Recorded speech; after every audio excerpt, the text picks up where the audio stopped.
Hey, what's up, everybody? True Boxing here. Thank you for coming back to get hit with the truth.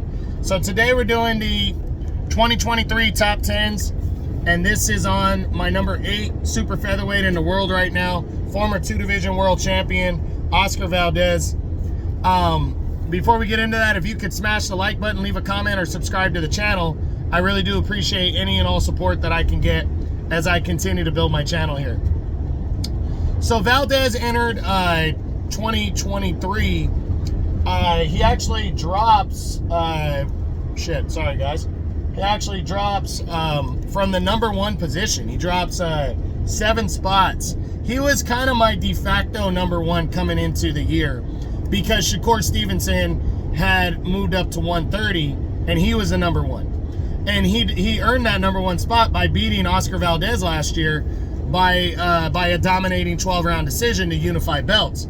But Valdez was the previous number 1, and nobody else really had done enough and done what Valdez had done.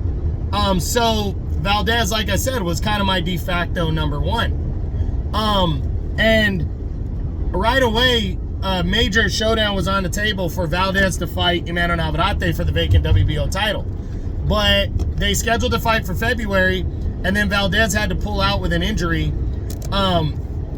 But it was just they just wanted to postpone that fight from taking place. But Navarrete went on to become the WBO champion. Then in May, on the Haney-Lomachenko undercard, Oscar Valdez returned after, about a year layoff, a little bit over a year layoff, and he took on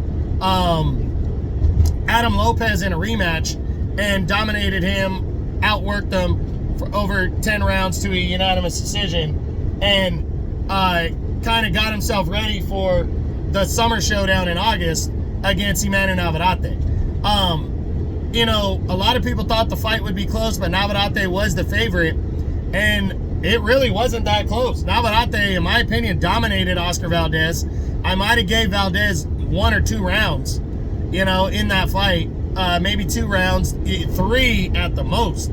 He had his moments, but they were very few and far between. Every time he landed a punch, Navarrete landed about 3 or 4. So Valdez did the best he could, but now in 2 consecutive years, he has been decisively beaten by very good fighters.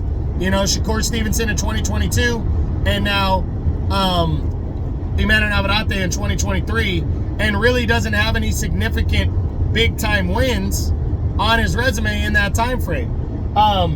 And before you say Robson Conceição, I thought Conceição beat him that night. When they fought in 2021. So his biggest win would have been against Miguel Berchelt back in 2021, which is early in the year, which is almost 3 years now. And Berchelt has kind of fallen off since that loss. So Valdez, he's dropped significantly. He's 33 years old now, so he's been around for quite a while. His highest rankings are number 5 by the WBO and number 8 by the WBC. He's 31-2 with 22 knockouts.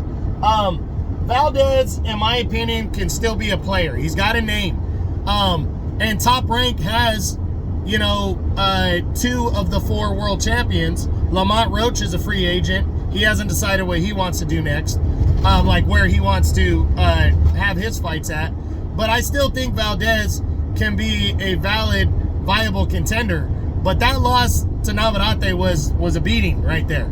And I really do believe he's probably going to be out most of the first half of the year to regroup and then get himself together and come back in the second half of the year and try to make a splash. Now, can he still finish in the top 10? I think he can, but it also depends on who he decides to fight and what kind of fight he gets, Just with his resume, he might be able to still stay in the top 10, but it's not going to be easy if he does not at least get a significant fight and look good and be victorious in that fight. So we'll see what happens with Valdez. Again, I like the guy. He's a veteran, probably going to make one more run. I don't see him moving up to lightweight, but then again, I wouldn't be surprised if he did.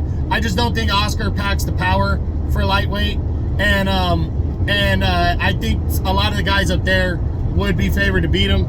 It's definitely a talent-rich division, But I do think there's some good fights to be made here at 130 for him. So we'll see what goes down. But that's it. That's what I got. That is my number 8 super featherweight in the world right now at 130 pounds as my 2023 top 10s continue. I hope you enjoyed the video. If you did, smash the like button, leave a comment, or subscribe to the channel. This is True Boxing. You've been hit with the truth.